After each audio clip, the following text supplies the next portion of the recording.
The combined force of rebel troops from Texas and Arizona again met Federal regulars backed up by New Mexico and Colorado volunteers 7 miles southwest of Glorieta Pass. The first day's fighting broke out in Apache Canyon. Both sides tried an initial frontal attack, but both sides were also driven back by each other's artillery.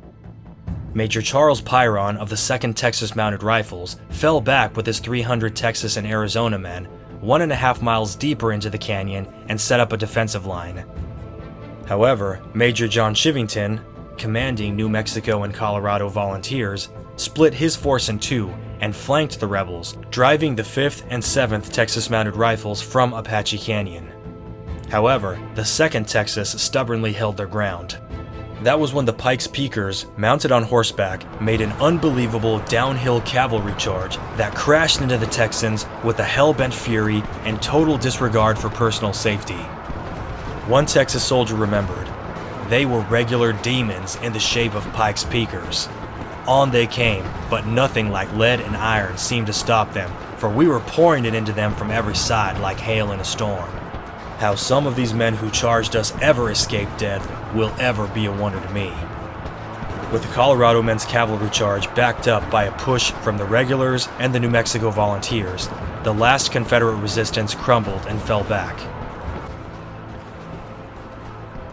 However, the Federals knew they couldn't hold the position, and they also fell back to the safety of Pigeon Ranch. Some sources say that one of the reasons why the rebels had such a hard time keeping it together when they were under so much pressure is because a couple of hundred Texas soldiers actually didn't speak English. They spoke German or Spanish. On the second day, there was no fighting, but neither army had left the battlefield. Both sides spent that time regrouping with reinforcements, resupplying, picking up their wounded, and digging foxholes in their positions for the next day's fighting. On March 28th, the Confederate Army of New Mexico drove the Federals back from Pigeons Ranch and from Glorieta Pass altogether. However, scouts from the 2nd New Mexico Infantry found something they could hardly believe. The Confederate supply train for the entire brigade, more than 70 loaded-up wagons, were only lightly guarded at Johnson's Ranch. This is because the Texas troops had left behind a company of German immigrants with orders to guard the supply train.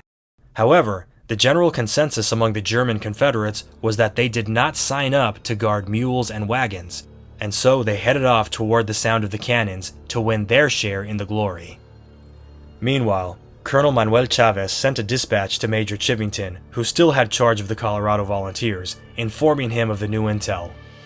Within hours, 500 Pikes Peakers descended on the supply train, routed the guards, and burned the rebels' wagons. This lightning attack behind enemy lines made the Confederate expedition to New Mexico completely unsustainable. Another Confederate battlefield victory became pointless, with the loss of men and provisions the rebels could not afford to replace.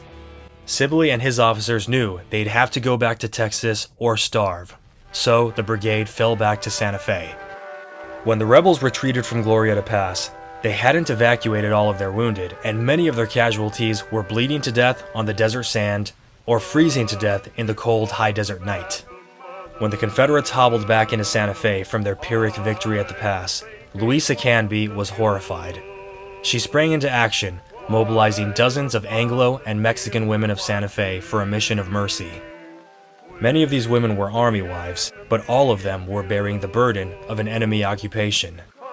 Nonetheless, in a stunning act of compassion, these women collected food and cloth for bandages, and they traveled the 20 miles to the pass in order to treat and evacuate the wounded Confederates.